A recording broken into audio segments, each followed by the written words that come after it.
Bonjour à tous, ravi de vous retrouver dans Smart Job, votre rendez-vous emploi RH, c'est tous les jours.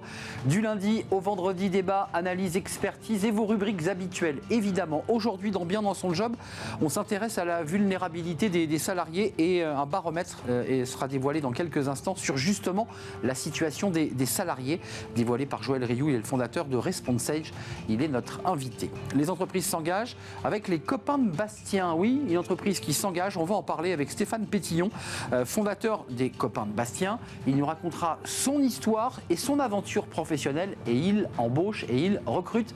Il sera avec nous dans quelques instants. Le Cercle RH, notre débat, chef d'entreprise et dirigeant face à la perte d'emploi. Bah oui, les salariés bénéficient évidemment de l'allocation chômage. Ce n'est pas le cas des dirigeants d'entreprise. Comment faire? Existe-t-il des aides, des soutiens, des assurances? Comment faire pour rebondir après un échec? On fera le point avec nos invités qui sont des experts de ce sujet. Puis dans Fenêtre sur l'emploi, formation, un atout inclusion, Damien Delamarre, directeur chargé de formation chez AFET Association, fera le point avec nous sur ce sujet. Voilà le programme tout de suite, c'est bien dans son job.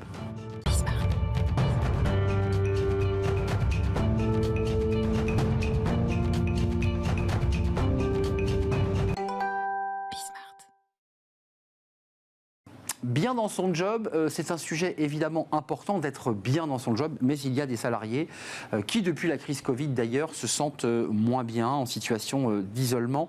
On en parle avec Joël Rioux. Bonjour Joël. Bonjour. Merci d'être avec nous. Vous êtes le président fondateur de Responsage ou Responsage. Responsage. Responsage, on le francise parce que c'est une entreprise française que vous avez créée en 2013, c'est bien cela. On va parler de ce baromètre annuel 2022, je crois que ça fait 8 ans que vous le dévoilez, justement sur la vulnérabilité des salariés. Mais d'abord quelques mots sur votre méthodologie chez Responsage.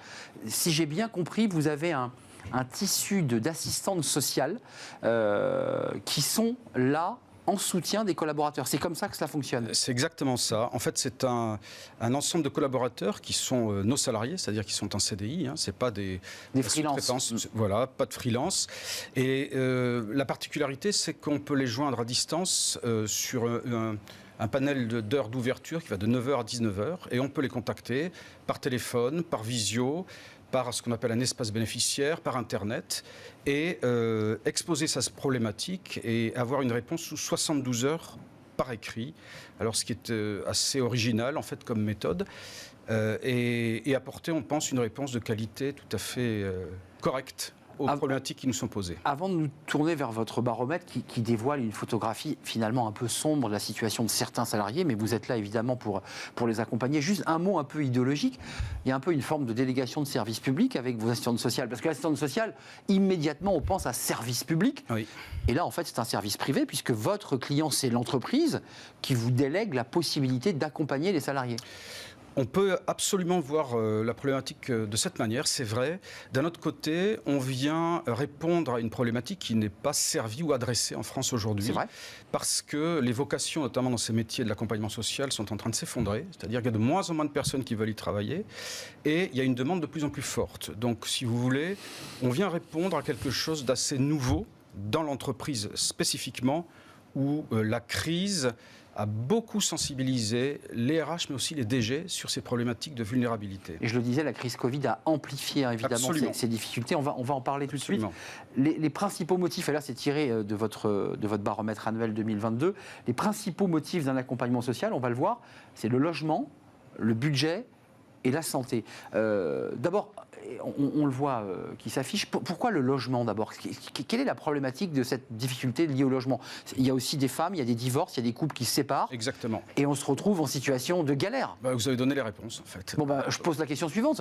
Non, mais la question du logement reste un élément central dans l'accompagnement. Bien sûr, ça reste un élément central parce que il y a deux raisons. La première, comme vous l'avez très bien expliqué, ça touche un certain type de population, majoritairement des femmes seules et seules avec enfants. Et ça, majoritairement des femmes non cadres, mais on a jusqu'à 30%, en tout cas des personnes qui nous adressent leurs problématiques, qui sont des femmes cadres. On touche généralement des sociétés de grande taille, donc si vous voulez, c'est un problème qui est assez bien réparti dans la population, quelle que soit l'origine sociale des gens. Deuxième chose, on travaille beaucoup dans les grandes villes, donc évidemment, on est dans des endroits où le logement est en tension. Et En région Île-de-France, je ne parle même pas d'une ville, je parle d'une région, il faut attendre en moyenne 7 ans pour avoir un logement social. Donc vous comprenez qu'il y a une nécessité d'avoir un accompagnement pour 2 raisons. Un, c'est que les personnes ne demandent pas n'importe quoi, c'est-à-dire si je suis une personne seule, jamais je n'aurai un 2 pièces, donc il faut poser les bonnes questions. 2, il faut remplir les dossiers, on est en France, et les remplir correctement. Et ça, c'est notre travail aussi. Oui, il faut des professionnels, évidemment, parce qu'il suffit de manquer une case. Absolument. Et pour repartir en bas de la pile, et donc de nouveau attendre. 57% des salariés ayant une problématique financière, qui est le deuxième item, c'est là où vous avez beaucoup de demandes, ce sont des femmes.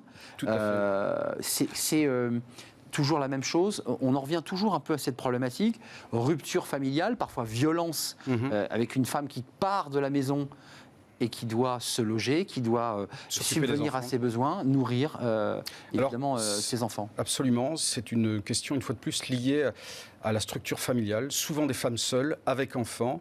Une fois de plus, alors là, c'est une problématique qu'on voit à peu près partout en France, c'est-à-dire que quand il y a des situations d'urgence, ça n'est pas toujours le cas, mais quand il y a des situations d'urgence, oui, il y a une problématique où l'on doit intervenir pour très vite trouver des solutions financières.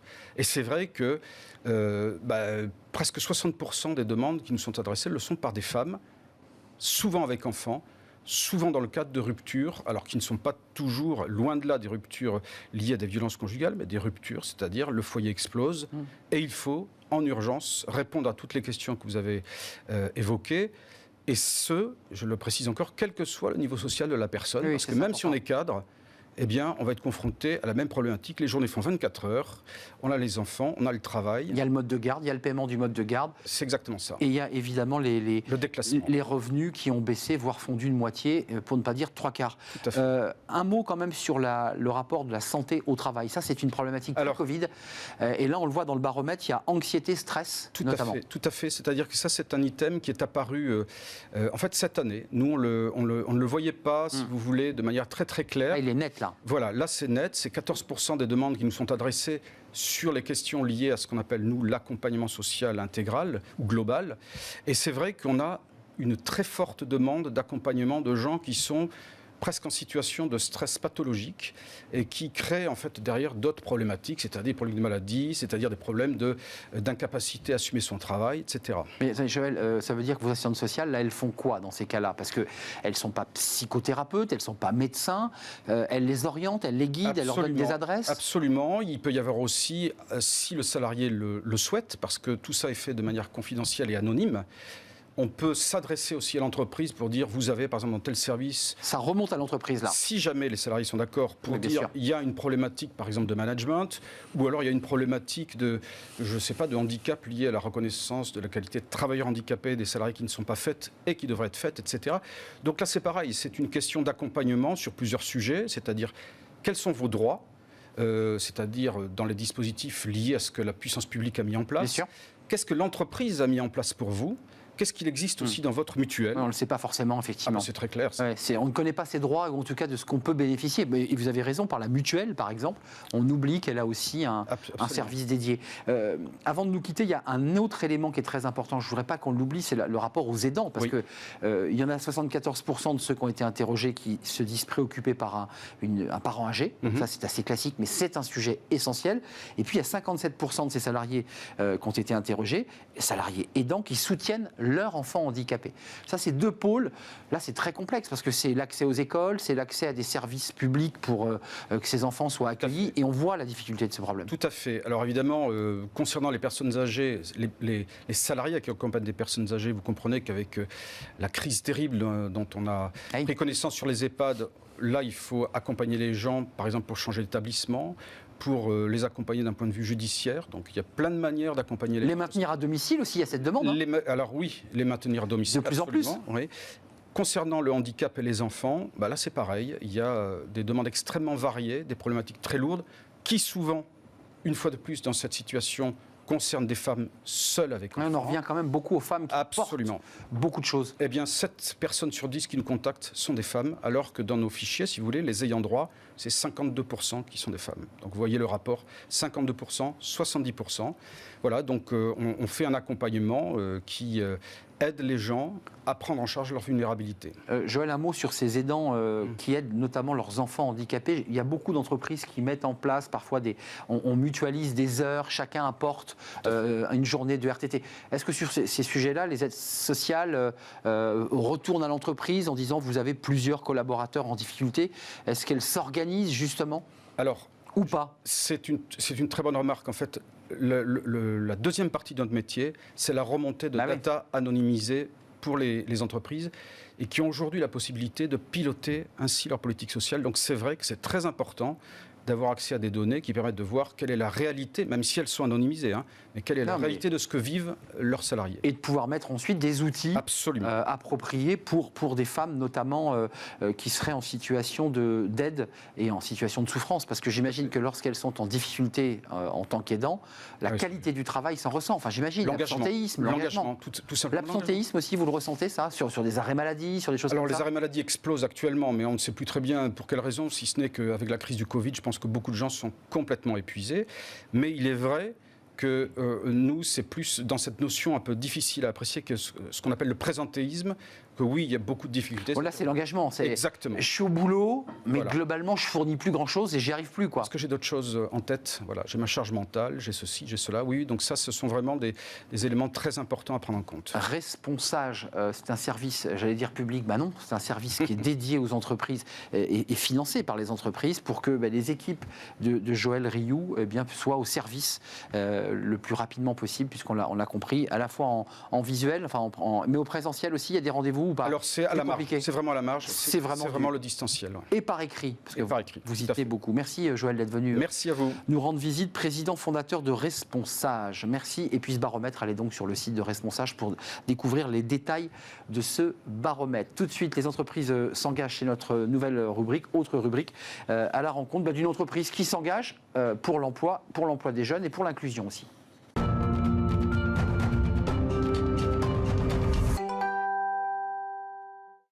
Les entreprises s'engagent avec notre partenaire Un Jeune, une solution. C'est toujours un plaisir d'aller à la rencontre de chefs d'entreprise, femmes et hommes, qui s'engagent pour l'emploi. Alors, on accueille aujourd'hui Stéphane Pétillon. Bonjour Stéphane, fondateur Les Copains de Bastien. Avant de parler des embauches, de votre philosophie, du chocolat qui est devant moi, peut-être que je vais commencer à croquer d'ailleurs pendant l'émission, j'en suis quasiment sûr. Votre histoire est assez incroyable. Vous avez été un patron à la tête d'une entreprise dans la tech. Exactement. Et puis un jour, blâme, une phrase de votre fils, ça bouge dans votre tête et vous basculez. Exactement. Donc moi, j'ai passé 20 ans de ma vie à faire de l'informatique, donc dans la société de conseil. 60 salariés, j'ai vu. 60 salariés, voilà. Donc on était 3 associés, on avait monté une jolie boîte. Et puis voilà. Puis un vendredi soir, mon petit garçon me demande en sortant du Carrefour, du supermarché à côté de chez moi, pourquoi je donne pas un travail à ses copains des rues. Et qui sont souvent effectivement devant les supérettes pour demander un peu d'argent ou un peu à manger. Et donc forcément à ce moment-là, j'ai pas vraiment de réponse toute faite. J'ai pas un parcours avec des expériences dans ce domaine-là. J'ai pas eu une éducation non plus qui m'a amené à me poser ce genre de questions. Et donc la question reste dans ma tête. Et puis le premier confinement arrive. Je passe pas mal de temps dans ma cuisine et puis je me dis si moi j'arrive à faire des choses avec mes mains alors que j'ai jamais appris à cuisiner ou à faire de la pâtisserie, peut-être qu'il y a quelque chose à faire là-dessus. Et donc c'est comme ça que le projet est né, en posant une feuille blanche et en disant on va faire quelque chose autour de la gourmandise et de la solidarité. Comment on s'y prend? Et donc je montre, parce que c'est quand même une palette petit et grand, parce que et vous créez votre chocolaterie. Alors, on le voit peut-être pas à l'image parce que le logo est petit, peut-être qu'il faut le faire grossir encore, mais c'est bleu, blanc, rouge, made in France, fait dans le centre de Paris. Exactement. Et donc, c'est du chocolat, et on va le goûter, je vous assure que je vais le goûter pendant l'émission, mais la philosophie de votre entreprise, c'est à la fois la gourmandise, mais c'est aussi l'insertion, c'est pour répondre à votre fils. Voilà, c'est que nos statuts d'entreprise ne sont pas ceux d'une chocolaterie, nos statuts sont ceux proche d'une entreprise d'insertion, puisque notre raison d'être, c'est l'insertion et l'accompagnement des personnes et de l'emploi par le travail, et notamment par le travail autour de la gourmandise. Donc je conduis ce projet avec mon associé, donc le chef Arnaud Normand, qui lui m'a amené et m'amène encore son savoir-faire et son expertise autour du chocolat, puisque le parti pris que nous avons pris, c'est également de fabriquer notre chocolat, Donc on part directement des fèves de cacao. Donc l'idée pour moi, c'était de créer un produit premium, donc de haute qualité, pour que les personnes qu'on recrute en insertion soient fiers finalement du travail qu'on leur donne et de la formation qu'on leur promet. Puisque on associe souvent l'insertion à des tâches un peu basiques, un peu faciles, répétitives. Non, là, c'est du luxe, en fait. Vous dites c'est du luxe. On est premium, on n'est pas luxe. Parce qu'on a retiré l'ostentatoire. D'accord. Ça, c'est notre l'ostentatoire, c'est espèce de boîte, dingue. C'est-à-dire qu'on n'a pas des packaging de fou, on met le minimum de ce qu'il faut en packaging. Mais c'est à l'intérieur que ça se joue. Voilà, on achète du chocolat pour manger du chocolat, on n'achète pas du chocolat pour avoir une boîte. Enfin, en tout cas, c'est notre philosophie. Ouais. Mais en tout cas, ce qui est fait à l'intérieur par ceux dont on va parler dans quelques instants, c'est de la super qualité. C'est-à-dire vos fèves... Tous nos cacaos sont primés, on les achète sur des circuits responsables. Donc en fait, on a la garantie du prix qui est reversée aux fermiers, puisque le cacao vient à peu près tout autour de la planète au niveau de l'équateur, 10-20 degrés nord-sud. Et donc, c'est des pays qui sont plutôt en voie de développement, dans lesquels les droits des travailleurs et de l'économie sont assez discutables. Donc, on est sur des filières très spécifiques, très détaillées, où on a à la fois la qualité du produit, de l'engagement pour permettre à ces personnes-là d'envoyer leurs enfants à l'école et pas de les occuper à ramasser les fèves de cacao.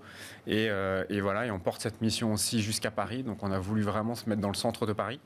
On a voulu avoir de la visibilité. Donc, on a développé notre atelier en même temps que la boutique. Donc, on vous voit travailler en transparence. Exactement. Donc, c'est génial. Toute la fabrication est faite derrière des grandes verrières. Les machines sont au milieu de la boutique. Et l'idée, c'était à la fois d'avoir un côté un petit peu éducatif autour de la fabrication du chocolat, parce qu'on n'a pas forcément cette culture en France. On adore le chocolat, mais on ne sait pas toujours comment il est fabriqué. C'est vrai. Et pour moi, l'importance, c'était aussi de mettre en visibilité finalement notre projet, notre identité, et surtout de permettre aux personnes qu'on accompagne d'être dans la vraie vie et pas d'être cachés au fond d'un labo, et donc d'être au contact de clients. Que l'on cache, oui, que l'on cacherait. Là, on les voit, ils ont une existence sociale. Complètement, et là, pour moi, l'insertion passe par le contact et le dialogue. Autour de... Stéphane, il y a des noms, il y a des prénoms, Lucas, Arnaud, Dany, Rosa, Justine. Donc ça a répondu à la demande de votre fils, parce que ça s'est passé là, devant le supermarché. Exactement. Là, vous lui dites, tiens, viens voir, je vais te montrer ce que j'ai fait pour toi, parce que quelque part, ça a été l'étincelle, cette phrase de votre fils. Oui, exactement, c'était l'étincelle. Alors l'idée pure, c'est effectivement de prendre quelqu'un qui est à la rue et de lui donner un travail. Quand on a construit le projet, on s'est quand même rendu compte que c'est pas si simple. La route est parfois longue pour rejoindre le travail. La route est longue et surtout que la durée de la route n'est jamais la même, et complexe et coûteuse. Donc on a fait le choix de travailler avec des associations, notamment le réseau Entourage, avec le projet Linked Out. Exactement, qui sont venus chez nous. Voilà, qui eux, gèrent ce que j'appelle l'amont, c'est-à-dire que la situation d'urgence, les différentes connexions avec les organismes publics ou privés pour amener de l'aide. Et nous, on est là comme en support de leur travail. Donc ils viennent pour proposer des CDI, et c'est ce qu'on s'est engagé avec eux à faire, c'est de ne pas recruter justement sur des contrats précaires. Donc c'est à ce sens-là qu'on n'est pas complètement une entreprise d'insertion, puisqu'on a fait le choix de recruter en CDI. C'est ça. Donc de se passer des aides potentielles de certains dispositifs, mais pour vraiment ancrer notre mission dans la durée. Et pouvoir, dans un temps court, remettre les gens sur le marché. Et puis Justine, pour être précis, parce qu'on va parler des embauches, j'imagine que vous êtes parce qu'en fait vous êtes en train de créer une petite chocolaterie, puis dans 3 ans vous reviendrez dans l'émission, vous allez nous dire mais voilà, ça cartonne, on a créé notre petite usine de chocolat et d'insertion. Justine, elle est en alternance, et c'est grâce au dispositif Un jeune, une solution, si j'ai bien compris. Complètement, en fait, elle est venue frapper à la porte la veille de l'ouverture de la boutique par le réseau d'Arnaud en disant voilà, je suis en CAP chocolaterie en alternance, si j'ai pas mon entreprise qui m'accompagne dans les 15 jours, je perds mon année puisqu'on a passé le délai. Nous, on était en plein lancement, on bossait 23 heures sur 24. Et je dis, mais à un moment donné, un salarié de plus comme ça, dans le business plan, Voilà. Et vous êtes chef d'entreprise quand même. Il y a un moment donné, voilà, nous, on est sur un modèle entreprise, on n'est pas une association, donc ça veut dire qu'on a un équilibre économique à tenir. Évidemment. Quand on démarre un projet en plein Covid, je ne vous explique pas les banques, à peu près l'état d'esprit dans lequel elles sont pour vous soutenir. Donc, en version ESN en plus. Voilà. Là, la banque hésite un peu quand même, non ? C'est ça, voilà. Comme on a dit, vous allez faire du solidaire, de la gourmandise, de la food avec des sans-abri. Il y a un moment donné, est-ce que vous n'avez pas une erreur dans l'équation, quoi ? Visiblement pas. A priori, non. Parce que là, vos 4 amis, en l'occurrence, pour faire une référence à une vieille émission de télé, Arnaud, Dany, Rosa, Justine, comment ça se passe ? Très Comment vous les voyez grandir aussi? Parce que vous les voyez grandir dans cette entreprise. Alors, on les voit grandir et c'est assez magique parce que voilà, j'ai passé 20 ans de ma vie avec des gens qui avaient des bac plus 5, bac plus 6, des ingénieurs. consultants, des ingénieurs, enfin voilà, et qui arrivaient le matin avec voilà, la mine déconfite parce qu'il fallait aller faire 3 stations de métro de plus pour aller chez le client que ce qu'ils avaient prévu. Et là, j'arrive avec des gens qui sont enjoués, qui sont heureux. Quand on leur dit, bah tiens, il y a un truc, il faut rester une demi-heure de plus. Ah, mais il n'y a pas de problème, avec plaisir. On voit l'entraide en fait dans les équipes, on voit les différences voilà, de culture, de parcours. Justine, qui est une jeune, qui en veut, qui se bat pour apprendre vraiment le métier par excellence. Rosa, qui a un peu plus de 40 ans, qui a eu son parcours de vie, qui a ce côté un peu maternel aussi. Enfin voilà, c'est un mélange des cultures, des parcours. C'est juste extraordinaire à voir. Vous, ça vous grandit aussi? Parce que souvent, quand on a des invités, et j'imagine que la relation est la même, c'est vous dites, moi aussi, j'apprends beaucoup à leur contact, par écho d'ailleurs, à ce que vous viviez auparavant avec vos ingénieurs et développeurs. Là, comment vous grandissez, vous aussi, là? La valeur est totalement différente. Elle est complètement dans l'immatériel, dans le ressenti, dans le regard. Et moi, de dire que voilà, aujourd'hui, mener un projet comme ça, c'est pas simple. Faut pas se voiler la face. Mais dans les moments de doute, dans les moments de faiblesse, il suffit de voir effectivement ce que ça produit. Et là, on n'est pas sur un PNL, on n'est pas sur un bilan, on n'est pas sur de la trésor. Et de se dire que voilà, ces gens-là, qui avaient des situations précaires, pas forcément évidentes, qui n'étaient pas forcément fiers de ce qu'ils pouvaient faire, c'était des jobs alimentaires. Aujourd'hui sont heureux de travailler. Et je me dis, voilà, j'ai redonné en fait ce qui était certainement dans mon éducation, parce que j'ai eu des parents commerçants, le plaisir du travail bien fait, l'envie du détail, du soin. Ceux qui fabriquent sont ceux qui vendent et ceux qui vendent sont ceux qui fabriquent. Donc ils savent de quoi ils parlent aussi. Ils savent de quoi ils parlent. Ça, c'est important. Même si des fois c'est pas évident en termes d'expression orale de se retrouver devant un client, de vendre des produits quand même plutôt haut de gamme en termes de prix. Mais en même temps, dès qu'on rentre dans la technique de comment c'est fait, etc., ils sont incollables puisque c'est eux qui les ont fait. Donc, la suite de votre aventure, vous-même, là, après cette année d'expérience, globalement vous êtes sur une année d'expérience, il y a de l'embauche, il y a de la stabilisation, les clients sont au rendez-vous parce que il y a un enjeu commercial, vous êtes une entreprise. Voilà. Alors on a eu la chance de créer ce projet en plein Covid, c'est-à-dire qu'on a pu analyser toutes les situations et réfléchir à tous les business models possibles. Donc on a effectivement notre boutique qui est en plein cœur de Paris, à côté de la gare du Nord, dans laquelle on fabrique et on vend, mais on a aussi des activités autour de la distribution et autour des entreprises, donc avec la possibilité de personnaliser nos produits, etc. Donc ça, c'est des enjeux qui marchent très très fort, que j'ai même été surpris à tel point les entreprises aujourd'hui, quand on leur apporte un produit assez facile à personnaliser et auquel ils peuvent adhérer en termes de valeur et de partenariat. Mes clients entreprises ne sont pas des clients, sont des partenaires. Il y a un message derrière aussi. Voilà, il y a un message et donc ça a explosé au mois de décembre à tel point qu'on a vraiment beaucoup travaillé. Et donc là, l'enjeu pour les mois à venir, c'est effectivement l'accélération. Parce que l'insertion, ce n'est pas un sujet qui se traite en 15 jours. Donc pour que notre mission ait du sens et pour qu'on arrive réellement à remplir nos objectifs, en fait, on doit accélérer. C'est-à-dire que moi, je veux mettre 4, 5, 6 personnes de plus, peut-être pas d'ici la fin de l'année, mais au moins d'ici 12 mois. Pour avoir une taille critique. Voilà, donc notre enjeu, ça va être la distribution, c'est des nouveaux points de vente, c'est tous ces enjeux-là. Merci Stéphane Pétillon, créateur de chocolat solidaire à Paris, c'est dans le 10e, on l'aura compris, puisque de nom directement l'endroit, près de la gare du Nord, facile à trouver. Vous me conseillez quoi? Les îles Salomon, le Nicaragua, le Salvador, la Colombie? Qu'est-ce que vous aimez, vous? Moi, j'aime beaucoup le Nicaragua. Et ce que je vous conseille, c'est d'en prendre 2 pour les comparer, puisqu'en fait, la vraie expérience qu'on propose, c'est justement de se rendre compte qu'il n'y a pas un chocolat noir, et c'est des découvertes. Je le tiens entre mes mains, c'est l'occasion de voir ce chocolat de luxe, mais en tout cas premium, puisque c'est le mot que vous utilisez, fait par ces jeunes, et moins jeunes d'ailleurs, qui sont engagés dans cette entreprise d'insertion qui est une vraie entreprise. Et c'est le pari qu'a fait Stéphane Pétillon. J'étais ravi de vous accueillir. Merci à vous. Bon vent. Je vous dirai, tiens, je vous enverrai un LinkedIn pour vous dire que j'ai adoré. Je vais tenter le Nicaragua, puis je comparerai avec les îles Salomon. Eh bien, parfait. Ça vous va? Très bon exemple. Merci Stéphane, fondateur des Copains de Bastien. On fait une courte pause. Tiens, je vais en profiter pour croquer dans une des tablettes. On fait une courte pause et on se retrouve juste après. On parle d'un sujet qui est éminemment sensible quand on est chef d'entreprise. C'est le moment où on met la clé sous la porte, on dépose le bilan. Et là, il n'y a pas de chômage, vous le savez. On va faire le point avec mes invités qui sont des experts. Confrontés, certains l'ont été, au fait qu'on n'a pas de chômage et que quand on est chef d'entreprise, évidemment, c'est une angoisse. Et je vois Stéphane Pétillon qui dit oui de la tête parce que oui, c'est l'angoisse évidemment des entrepreneurs, des chefs d'entreprise. On fait le point avec eux. Quels sont les remparts, quels sont les rebonds possibles lorsqu'on a échoué? On en parle, c'est dans notre débat juste après cette pause.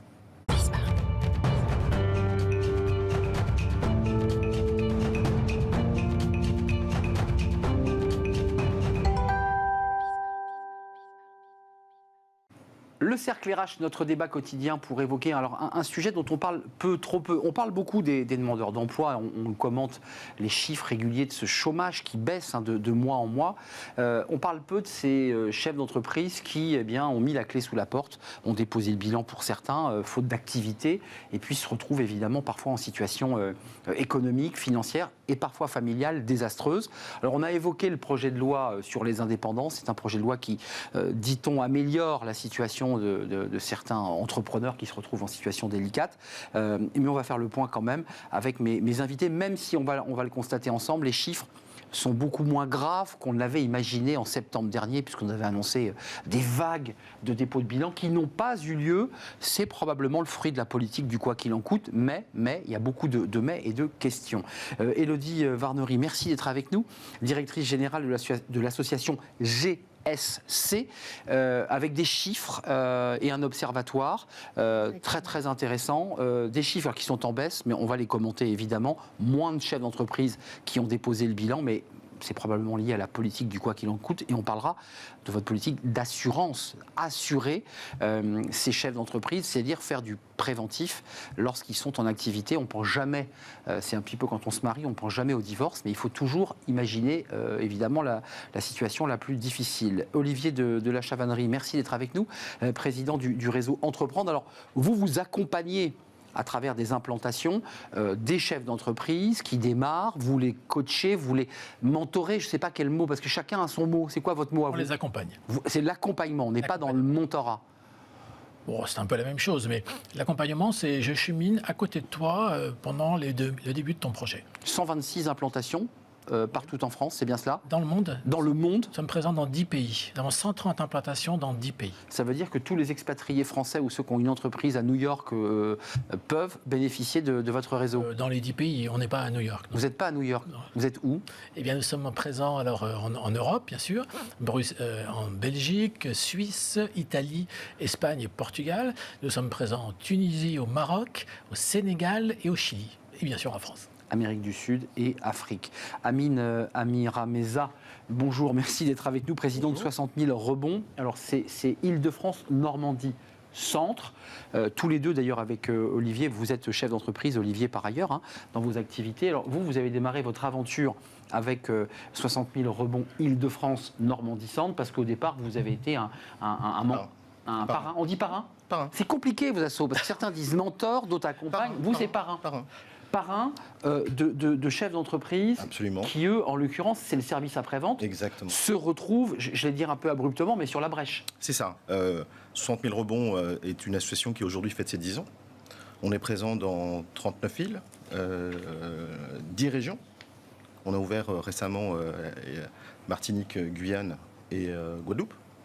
Moi, perso, je m'occupe de la région Île-de-France, Normandie Centre, donc ça... l'année dernière... c'est un peu de route là quand même. Ouais, 1200 bénévoles au niveau national, et on aura accompagné plus de 600 chefs d'entreprise dans le rebond. Donc on accompagne les personnes qui ont été mises en liquidation judiciaire et on les aide à rebondir et on les accompagne pendant une période de 24 mois. Juste un mot, parce que je vais donner la parole à Élodie Varnery sur les chiffres, parce qu'il faut quand même avoir quelques bases de départ pour débattre ou en tout cas évoquer ce sujet. Ceux que vous rencontrez, vous parlez du rebond et on utilise aussi nous dans l'émission, dans un de nos titres, le mot rebond. Mais vous les prenez, ils sont quoi ? Ils sont cassés, ils sont démobilisés. C'est aussi pour un chef d'entreprise un échec de déposer le bilan. C'est très violent quand même. Absolument. Avant tout, le dépôt de bilan, c'est un acte de gestion. Oui. C'est obligatoire. C'est très juridique. C'est très juridique. Mais avant tout, nous, on s'occupe des hommes, des femmes. Et souvent, la liquidation judiciaire, c'est comme si vous preniez un mur en pleine tête. Donc ça fait très très mal. Donc ils sont désarçonnés, ils sont complètement désorientés aussi. Et par rapport à ça, on va les aider dans un premier temps avec des séances de coaching sur 6 mois pour les aider à se remettre, à se redresser. Et une fois qu'on les a permis de se redresser psychologiquement, parce qu'il y a toute la phase de l'acceptation, c'est un peu la courbe du deuil. Accepter l'échec, c'est un deuil. Alors, c'est un deuil. Ah oui. Et après, concomitamment, on va commencer le travail avec le parrain pour pouvoir l'accompagner dans son projet professionnel de rebond. Amine, vous avez combien de personnes là, que vous accompagnez en ce moment ? Au niveau national ou sur la région ? Sur la région, actuellement, on accompagne une 60aine de chefs d'entreprise. Élodie, le chiffre, alors, comme ça, pris brut, 33 189 femmes et hommes chefs d'entreprise qui ont perdu leur emploi. Alors, ont perdu leur emploi, ont donc mis la clé sous la porte, déposé le bilan, ont fermé leur entreprise, se sont aussi séparés de certains de leurs collaborateurs, puisqu'ils ont mis aussi au chômage des personnes. Le GSC dit, attention, c'est un chiffre qui est plus faible que ce qu'on avait imaginé. Mais attention, comment vous le regardez, ce chiffre? Comme ça, facialement, c'est plutôt une bonne nouvelle. Exactement. Ça semble être une bonne nouvelle. Traditionnellement, on a 50 000 chefs d'entreprise qui déposent le bilan et qui donc se retrouvent sans emploi hors Covid. Et ce qu'il faut savoir, c'est que seulement 1% était couvert contre la perte d'emploi, contre les conséquences d'une perte d'emploi. Donc c'est très très peu. Donc évidemment, on se demande comment font les autres. Surtout que des solutions existent. Des solutions comme celle évidemment que propose l'association GSC. Qui est une assurance, c'est l'assurantiel. Qui est une association souscriptrice et une association qui vise justement à informer les chefs d'entreprise, à les sensibiliser sur la nécessité d'anticiper le risque de perte d'emploi et surtout les conséquences très concrètes sur leur situation personnelle. Mais on passe de tout à rien, Exactement. Donc c'est une association, mais c'est évidemment, on promeut également une assurance. Je m'autorise, ils ont tous des experts comptables et des commissaires aux comptes. Comment se fait-il que, et j'imagine que c'est un de votre travail au quotidien, c'est de dire aux experts comptables, et en tout cas aux fédérations, mais informer vos clients qu'ils peuvent en bénéficier. Vous levez les yeux au ciel. C'est un boulot, ça. Tout à fait, mais c'est effectivement notre leitmotiv. En fait, c'est un travail permanent à l'association d'essayer de sensibiliser les chefs d'entreprise, les organisations patronales, et puis tous ceux qui accompagnent, qui sont au plus proches des chefs d'entreprise, les experts comptables, les commissaires aux comptes, les avocats. Il y a un vrai travail de prise en compte de ce risque et des solutions qui existent. Olivier de la Chavonnerie, le réseau Entreprendre accompagne, essayer de rendre efficace, pérenne l'entreprise. Donc, en creux, vous essayez d'éviter des situations pour que ensuite l'association de rebond vienne récupérer des salariés, enfin des chefs d'entreprise cassés. Il y a quand même à peu près 20 000 chefs d'entreprise qui ont résisté alors qu'en moyenne c'est 50 000. Là on est à 33 000. Donc il y a 20 000, selon les statistiques, entreprises et donc chefs d'entreprise qui sont quoi? En suspens, qui sont suspendus aux aides. On pense à encore quelques secteurs qui sont toujours aidés par les aides Covid. C'est quoi? Il faut être vigilant sur ce chiffre. Il ne faut pas crier victoire trop vite quand même? Alors, je pense que d'abord, ce qu'il faut savoir, c'est que quand on est accompagné par Réseau Entreprendre, nous accompagnons une personne, nous accompagnons un chef d'entreprise. Et on sait que l'accompagnement, en fait, permet, nous, on a un taux de réussite de 90%, ça veut dire que les entrepreneurs accompagnés ont 2 fois plus de chances de réussir que les autres. Qu'est-ce qui s'est passé pendant cette période de Covid? C'est que, à la fois, les réseaux d'accompagnement ont joué leur rôle, encore plus, puisqu'il fallait encore plus accompagner. Donc, ça a tenu bon. Donc, vous avez été très sollicité? On a été très sollicité, bien sûr. Le gouvernement a bien sûr joué son rôle avec le PGE et puis le chômage partiel. Mais en même temps, on a bénéficié d'une reprise économique très forte. Et en plus, les chefs d'entreprise, qui sont quand même des gens qui ne restent pas les deux pieds dans le même sabot, ont profité de cette période où ils avaient finalement le PGE et le chômage partiel pour se remettre en cause, se réorganiser et repartir sur des projets un peu différents. Réorienter les stratégies. Exactement. Donc c'est possible, alors je suis très optimiste, c'est possible qu'en fait, ce nombre d'entreprises qui normalement aurait dû donc record historique. Là, avec ce chiffre, on aurait un record. C'est pas, oui, certains défaitistes disent que ça va arriver, que les 20 000 qui n'ont pas déposé bilan vont le faire plus tard, et puis d'autres qui sont plutôt à avoir le verre à moitié plein, comme moi, pensent qu'en fait les entreprises ont pris du temps pour se réorganiser grâce aux aides de l'État. Elles ont eu le temps peut-être pour être meilleures, et donc on va peut-être pas avoir de rattrapage entre guillemets.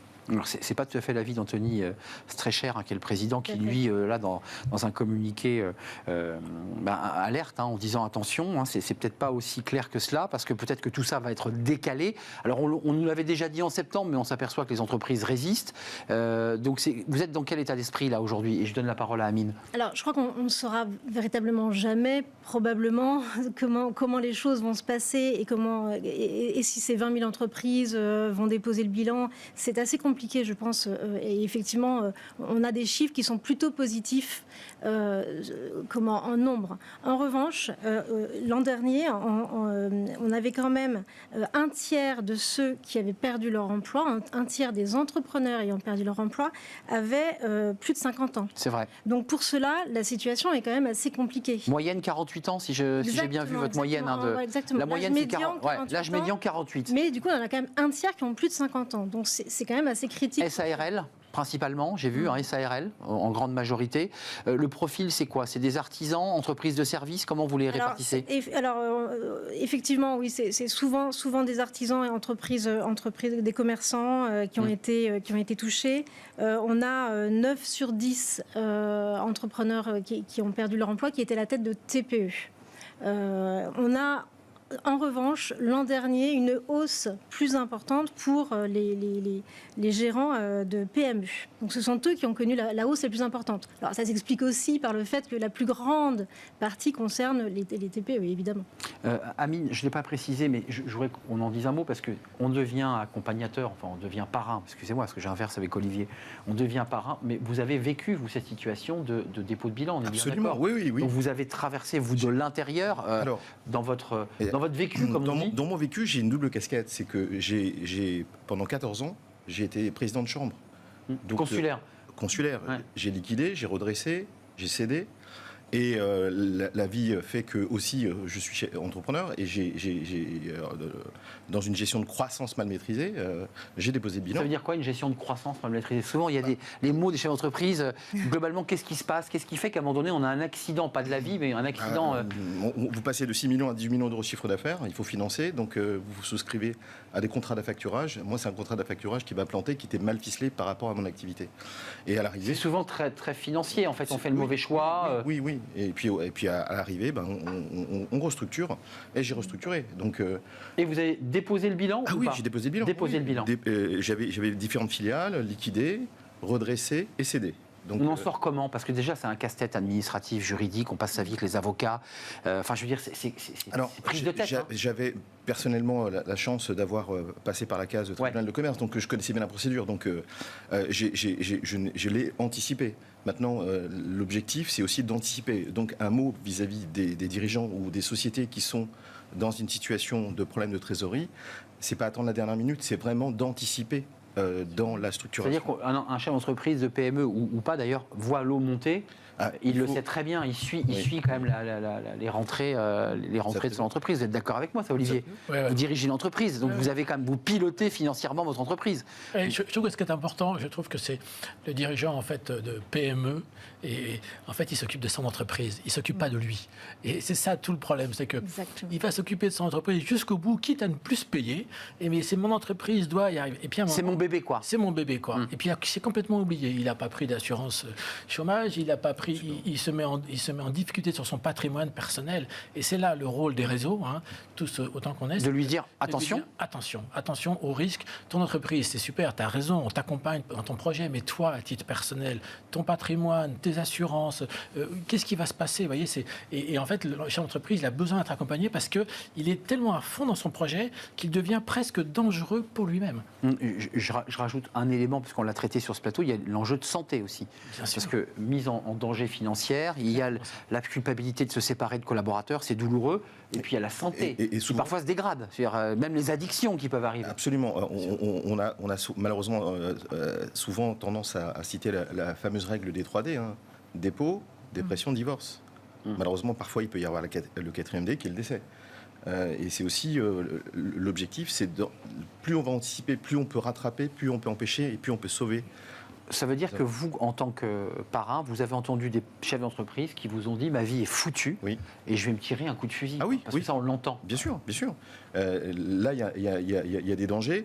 Il y a un dispositif qui est mis en place en France à travers un réseau qui s'appelle le réseau APESA, qui anticipe avec leurs sentinelles au sein des tribunaux de commerce, voir un dirigeant déposer le bilan.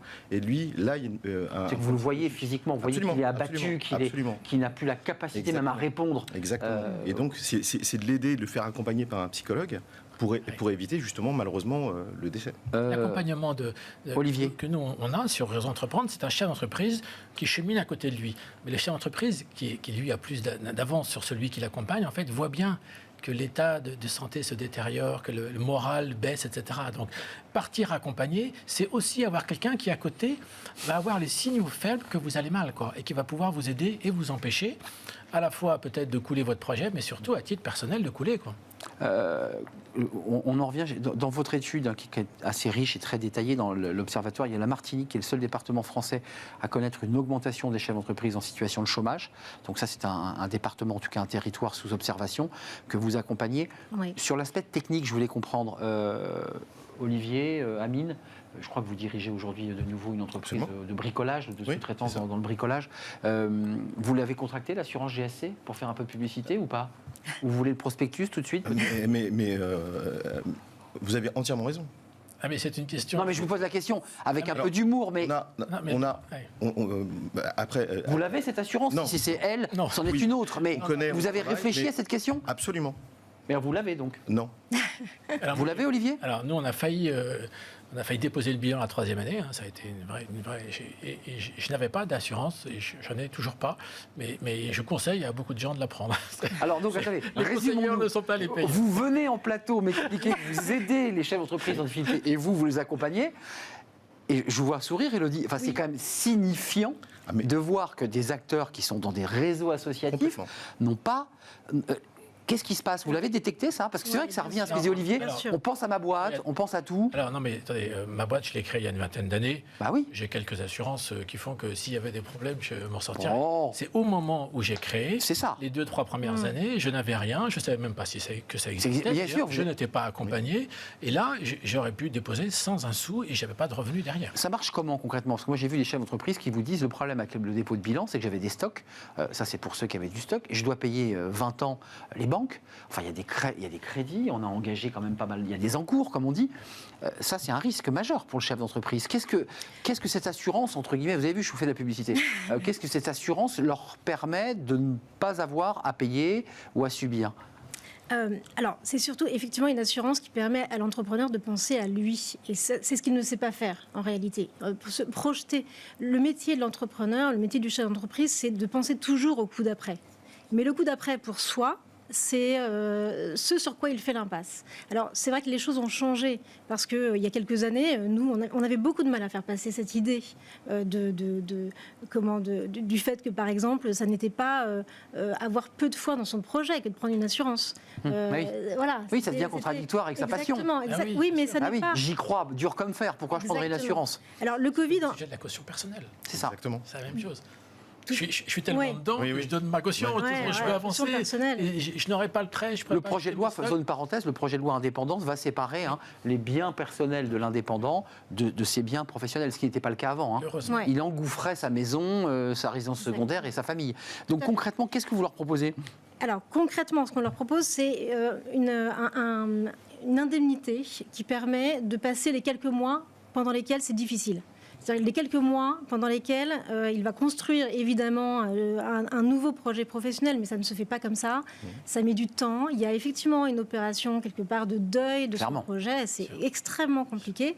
Donc pendant quelques mois, on n'a pas de revenus, on n'a rien pour payer les études des enfants et remplir le frigo. L'assurance permet ça. Donc, excusez-moi, qui est calculé au prorata des revenus qu'il avait lorsqu'il était chef d'entreprise. C'est ça. Exactement. Au prorata. Au prorata, en fait, vous avez un pourcentage, vous pouvez choisir, c'est simple. C'est ça. C'est simple, et puis surtout, je vous invite à aller sur le site, parce que sur le site, vous avez un outil de simulation qui est libre. Vous pouvez aller voir. Je mets temps, je gagne temps, combien j'aurai si je me casse la figure. Exactement.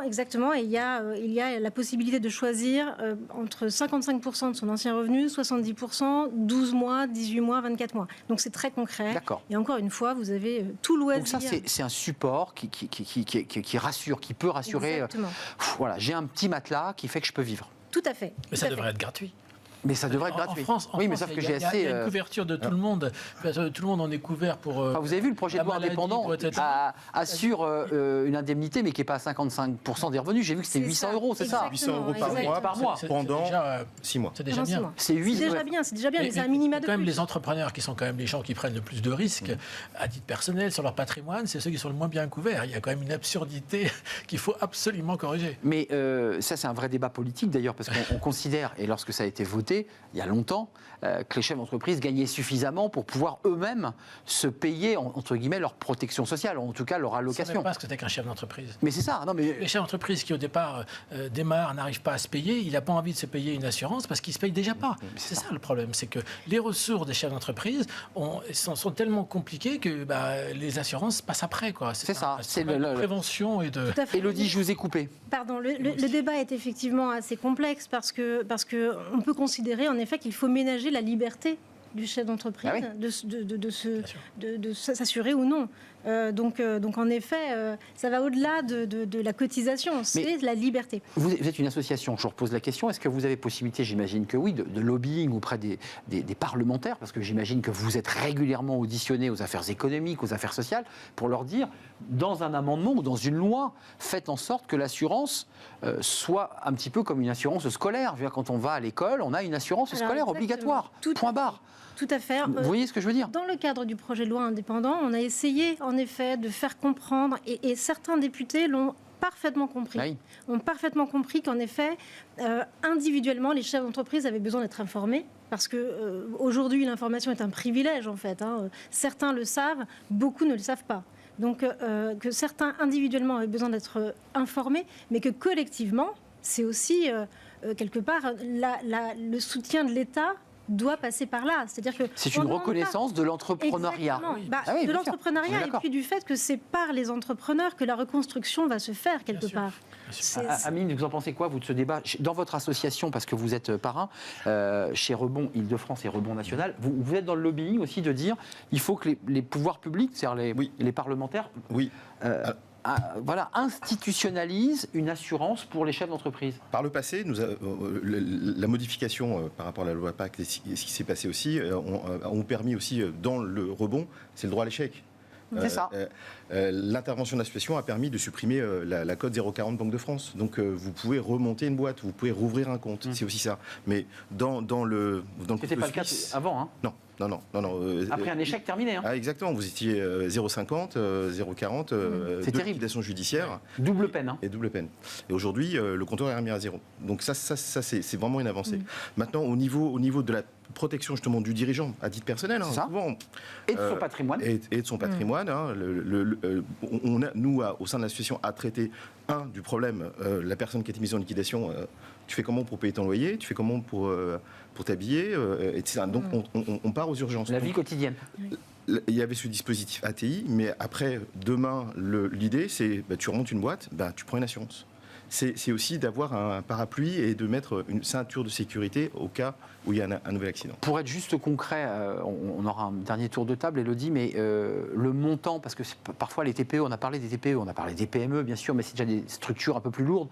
C'est pas trop lourd, parce qu'il y a aussi le chef d'entreprise qui dit, moi je suis un peu ric-et-rac au niveau de ma trésor, alors il faut que je paye la mutuelle, il faut que je paye tout ça, et puis si en plus j'ai l'assurance, je m'en sors pas. Enfin, vous voyez ce que je veux dire ? Bien sûr. Cette question, elle vous est posée forcément. Évidemment, c'est l'un des freins. Évidemment. Évidemment. Ce qu'évoquait Olivier tout à l'heure. Tout à fait. Alors, pour vous donner un exemple, un entrepreneur individuel qui touche 20 000 € de revenus sur l'année, il va pouvoir s'assurer et donc bénéficier d'une couverture chômage pour 45 € par mois. Il aura 1 000 € par mois. Sur 12 mois. Donc ça c'est s'il prend 55% de son ancien. Donc ça lui garantit 1 000 € par mois. Sur 12 mois. Voilà. D'accord. Exactement, sur 12 mois.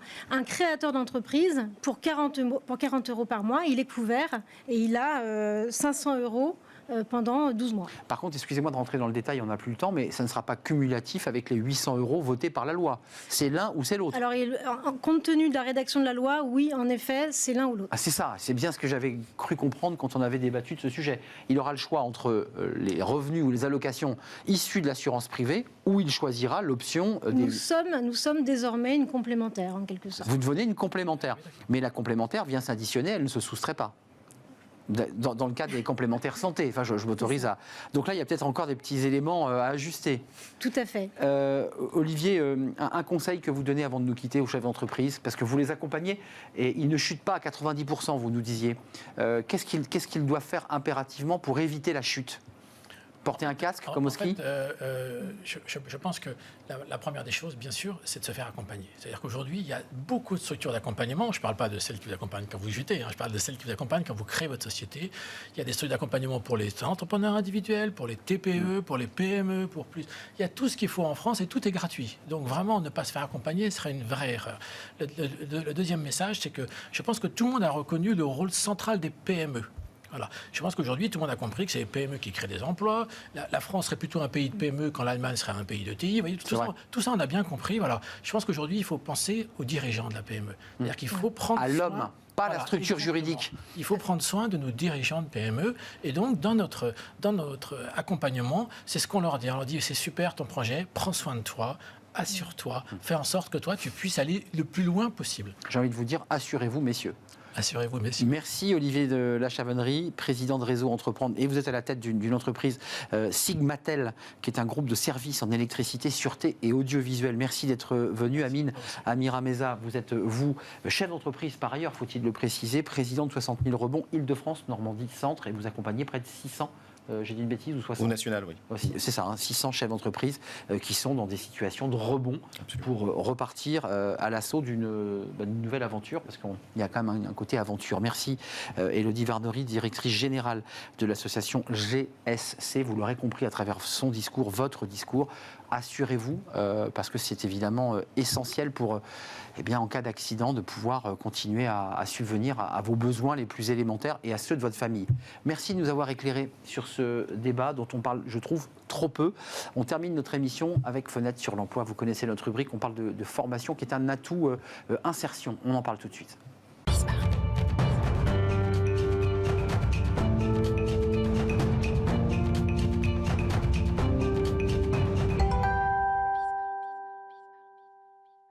On termine notre émission avec Fenêtre sur l'emploi et on parle de formation et la formation comme un atout d'inclusion des personnes handicapées notamment. Et on en parle avec Damien Delamarre. Bonjour Damien. Bonjour. Directeur chargé de formation chez AFET Association. Quelques mots d'ailleurs sur l'association AFET.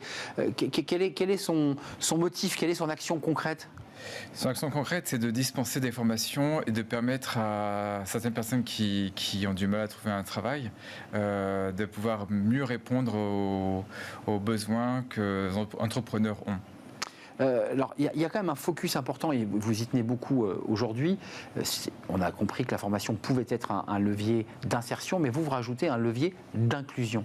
Oui. Vous tenez beaucoup à l'idée, et on en a beaucoup parlé, d'ailleurs ça a été une polémique là, récente dans la campagne présidentielle, la situation des personnes handicapées et leur accès à l'emploi. Et vous dites, avec AFET, et par mon action, on peut créer une passerelle. Racontez-moi. Carrément. Donc, on est connecté sur des offres d'emploi, pardon.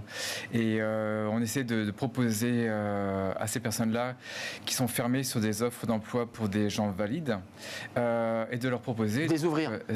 Sans le dire directement, mais en le disant, en leur faisant comprendre que s'ils font un essai, on va monter une agence d'intérim et leur dire que voilà, vous pouvez essayer style 2 mois.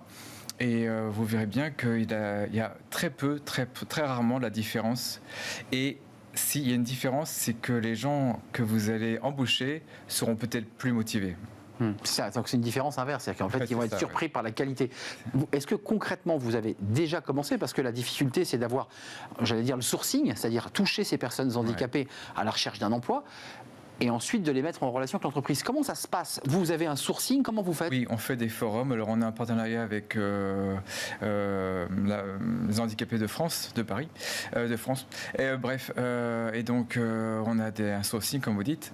Et donc et on a fait des forums et on a rencontré ces gens-là qui nous ont donné leur CV. Donc on a un bon paquet de CV. Donc, vous avez d'un côté les CV, oui. Vous les avez rencontrés, en tout cas sourcés, pour bien savoir ce qu'ils souhaitaient, rencontrer, écouter. Ouais. Puis vous, ensuite, votre travail, c'est d'aller aussi convaincre l'entreprise. D'abord d'ouvrir le poste. Oui. Vous y allez physiquement. Comment ça se passe, ce moment de rencontre? Physiquement. Dans un premier temps, c'est par téléphone et pour ouvrir l'esprit. Et ensuite, on va rencontrer les gens, les entrepreneurs. Pour leur dire que voilà, il y a une solution. Les DRH, vous visez quelles entreprises? Parce que si c'est l'entrepreneur, c'est les petites entreprises. Donc tout à fait, oui. Et donc on a directement affaire à l'entrepreneur. Et en plus, au passage, petite prime qui n'est pas très agréable, mais bon, c'est pas grave, c'est que ça répond à la DOTH, à l'OETH. Et donc, ça les aide à répondre positivement à l'OETH. OETH, donnez-moi la chronique. OETH, pardon, obligation d'employer des travailleurs donc, handicapés. Les 6% obligatoires. Voilà. Et donc, quelque part, c'est une règle en leur disant, je crois que vous êtes légèrement en dessous. Si vous embauchez cette personne... c'est ça, l'entretien au téléphone. Voilà, vous serez en règle. Vous en êtes où? Vous en êtes où de votre... Et en faisant une simulation de combien ça vous coûterait si vous devez payer. Donc ça commence par l'argent, quoi. Wow. Ouais. Oui, malheureusement, oui. Enfin, non, ça commence par le besoin de l'entreprise. Et ensuite, on les achève, entre guillemets, en passant par l'argent. Ouais. Et donc, c'est sûr que ça marche très bien. Et donc, c'est pour ouvrir les esprits. Ouais. Alors là aujourd'hui, vous en êtes où du nombre de personnes, femmes et hommes en situation de handicap, compte tenu que, je crois que je ne me trompe pas, 80% des personnes dites handicapées, ce n'est pas un handicap visible. Oui, c'est ça. Donc, par exemple, c'est le handicap principalement qu'ils ont, c'est qu'ils ne peuvent pas porter plus de 20 kilos. Voilà, donc ils ne peuvent pas rester toute la journée assis ou debout. C'est ça. Enfin, voilà, il faut varier. Et ce n'est pas du tout, comme beaucoup de gens le croient, que ce n'est pas du tout fauteuil roulant. Ça représente vraiment beaucoup moins de personnes qu'on imagine. Donc ça veut dire que là, au-delà de la formation, parce que vous dispensez chez AFET des formations, là c'est vraiment une mise en relation et vous êtes en train doucement, là en tout cas vous Damien, de vous transformer en agence d'intérim de recrutement spécialisée. Très bien, très bien. C'est ça, c'est ça l'idée. Oui, c'est ça, c'est ça. Et donc là vous en êtes où concrètement au milieu du guet?